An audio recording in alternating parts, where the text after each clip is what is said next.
उज्ज्वलास किचनमध्ये आज आपण बनवणार आहे झटपट होणारी ब्रोकलीची भाजी। कट करून घ्यायचं आहे। या ब्रोकलीचा जो हा जाड बुंधा आहे हा काढून घ्यायचा। ही ब्रोकली कट करून घ्यायची आहे। तर जो कोवळा भाग आहे तो या पद्धतीने काढून घ्यायचा आणि याचे ही बारीक असे पीस तयार करून घ्यायचे। पातळ असे पीस करायचे म्हणजे ती पटकन शिजतील। या पद्धतीने काढून घ्यायची, हातानेच मोकळी करून घ्यायची। साधारण आकाराचे या पद्धतीने याचे तुकडे करून घ्यायचे। आता ही जी ब्रोकली आपण कट करून घेतलेली आहे ही चांगली स्वच्छ अशी धुवून घ्यायची 2-3 पाण्याने। आणि आता ही धुवून होते तिथपर्यंत एका मोठ्या भांड्यामध्ये पाणी गरम करायला ठेवायचं, उकळायला ठेवायचं आहे पाणी। आणि आता ही ब्रोकली चांगली स्वच्छ अशी धुवून झाली की यामध्ये आपल्याला एक टोमॅटोही ठेवायचा आहे। टोमॅटोही चांगला धुवून घ्यायचा, मध्यम आकाराचा टोमॅटो आहे। तर तोही या एक गाळणी घ्यायची, गहू गाळायची जी गाळणी असते ती गाळणी घ्यायची आणि त्यामध्ये हा टोमॅटो ठेवायचा। आणि पाण्याला चांगली उकळी आली की त्या पाण्यावर ही गाळणी ठेवायची आणि ही ब्रोकली आपल्याला थोडी वाफवून घ्यायची आहे। यामध्ये टोमॅटोही थोडा वाफवला गेला पाहिजे। त्यावर झाकण ठेवायचं।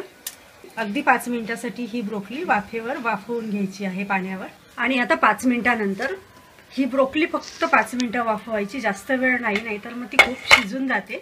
आणि हा जो टोमॅटो आहे हा मिक्सरमध्ये वाटून घ्यायचा आहे, याची प्युरी तयार करून घ्यायची गार झाल्यावर। तर आता यासाठी 2 चमचे तेल गरम करून घ्यायचं। तेलामध्ये 1 तेजपत्ता, छोटा दालचिनीचा तुकडा, 1 हिरवी वेलची, 1 लवंग आणि थोडंसं जिरं तेलावर थोडं परतवून घ्यायचं। आता यामध्ये 1 कापून घेतलेला कांदा घालायचा।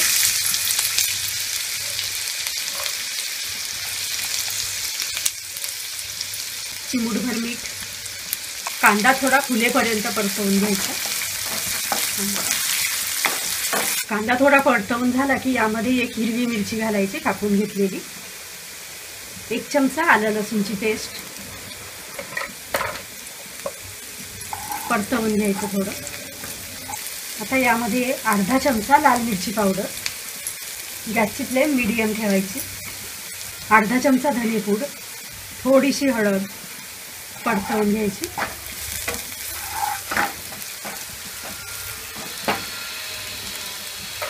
आता आपण जो टोमॅटो वाफवून घेतला होता आणि त्याची प्युरी तयार करून घेतली ती घालायची। आणि काही वाटाणे घेतलेले आहे मी, हिरवा ओला वाटाणा आहे। तर साधारण अर्धा वाटीपेक्षा थोडा कमी, ऑप्शनल आहे, नाही घेतला तरी चालेल। तर तोही घालायचा यामध्ये आणि चांगलं मिक्स करायचं। ही प्युरी तेल सुटेपर्यंत सर्व साहित्य चांगलं असं मिक्स करून घ्यायचं। यावर थोडं झाकण ठेवायचं म्हणजे पटकन हा मसाला तयार होईल। तर आता 3 ते 4 मिनिटांनंतर 3 ते 4 मिनिटांमध्ये हा मसाला छान परतवून होतो। हा वाटाणा मसाल्यामध्ये छान मऊ होऊन जातो। आता यामध्ये ब्रोकली घालायची वाफवून घेतलेली आणि चांगलं मिक्स करायचं। चवीनुसार मीठ। मिक्स करून झालं की यामध्ये पाणी घालायचं। पाणी घातल्यावर मिक्स करायचं चांगलं। साधारण अर्धा ग्लास पाणी घातलेलं आहे यामध्ये। आणि आता यावर पुन्हा झाकण ठेवून 1 वाफ काढून घ्यायची। तर अशा प्रकारे आपली ही